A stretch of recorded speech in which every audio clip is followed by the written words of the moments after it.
السلام علیکم ورحمۃ اللہ وبرکاتہ۔ کیا آپ جانتے ہیں دنیا کی سب سے طاقتور قوم کا انجام کیا ہوا؟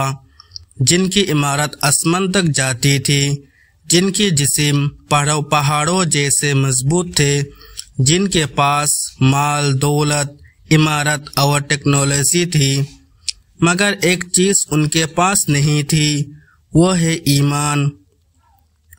اور جب ایک قوم اللہ کو بھول جاتی ہے تو صرف ایک نبی ان کو یاد دلانے کے لیے بھیجا جاتا ہے۔ حضرت ہود علیہ السلام بھی ایسے ہی ایک قوم میں بھیجے گئے جن کا نام تھے قوم عاد۔ قوم عاد حضرت نوح علیہ السلام کے بعد آئی۔ یہ لوگ احقاب کے علاقے میں رہتے تھے جو آج کے یمن میں ہے۔ وہ لوگ بہت اونچے، مضبوط اور طاقتور تھے۔ قوم عاد کے آدمی پہاڑوں کو کاٹ کر محل بناتے تھے۔ ان کا شہر ایرام تھا جو عمارت اور حسن میں مشہور تھا، لیکن افسوس یہ لوگ اللہ کو بھول چکے تھے۔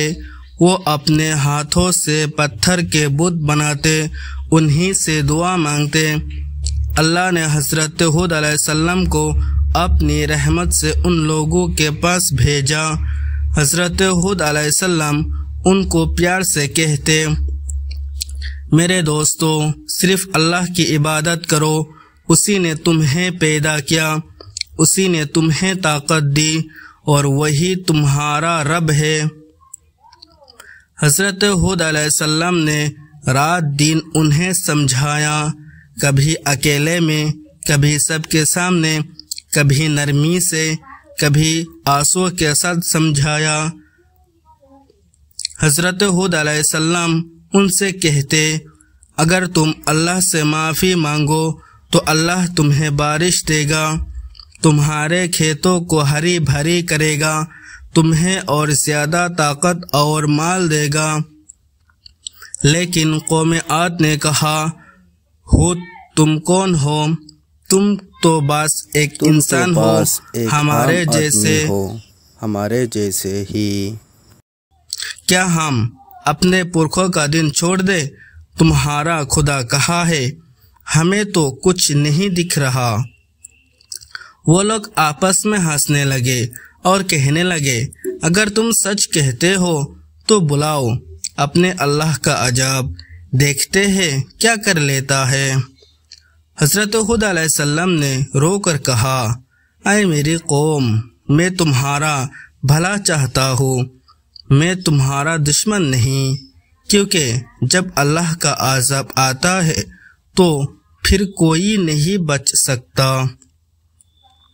لیکن ان کا اپنی قوم عاد کا تکبر ان کی سمجھ پر چھا گئی تھا۔ ایک دن انہوں نے دیکھا کہ آسمان میں کالے بادل اٹھ رہے ہیں۔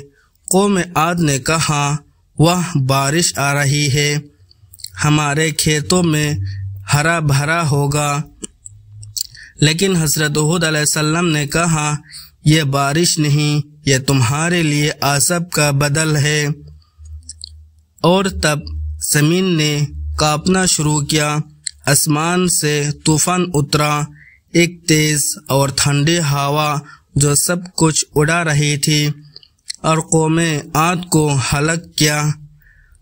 ایک سرسارا تیز ٹھنڈی ہوا کے ذریعے جو ان پر 7 رات اور 8 دن تک چلی۔ لوگ زمین پر اس طرح گرے ہوئے تھے جیسے سوکھے ہوئے تانے، ان کے محل بکھر گئے، دولت اڑ گئی، ان کا تکبر مٹی میں مل گیا۔ حضرت ہود علیہ السلام اور کچھ لوگ جو اللہ پر ایمان لا چکے تھے وہ سب اس عذاب سے بچ گئے۔ اللہ نے انہیں امن دیا اور نئے علاقے میں لے گیا۔ جب انسان اپنی طاقت اور فخر کرتا ہے اور اللہ کو بھول جاتا ہے تو وہی ہوتا ہے جو قوم عاد کے ساتھ ہوا۔ آج بھی دنیا میں عمارتیں بنتی ہیں، لیکن اگر ایمان نہ ہو ان کے پاس تو وہ صرف پتھر کا ڈھیر ہے۔ حضرت ہود علیہ السلام کا پیغام ہمیشہ زندہ ہے، صرف اللہ کی عبادت کرو کیونکہ وہی تمہارا رب ہے۔ تو دوستو، یہ تھی حضرت ہود علیہ السلام اور قوم عاد کی سچی کہانی قرآن کی روشنی میں۔ آپ کو یہ کہانی کیسی لگی؟ کیا آپ کو لگا کہ آج بھی دنیا میں وہ لوگ وہی غلطیاں کر رہے ہیں جو عاد کی قوم نے کی تھی؟ اپنے جذبات ہمیں کمنٹ میں ضرور لکھیے، آپ کا ایک لفظ ہمارے لیے ہمت بن جاتا ہے۔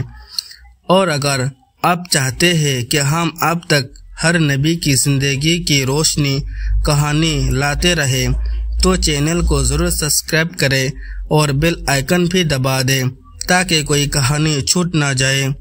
ملتے ہیں اگلے ایپیسوڈ میں ایک نئے نبی کی زندگی کے ساتھ۔ جیسا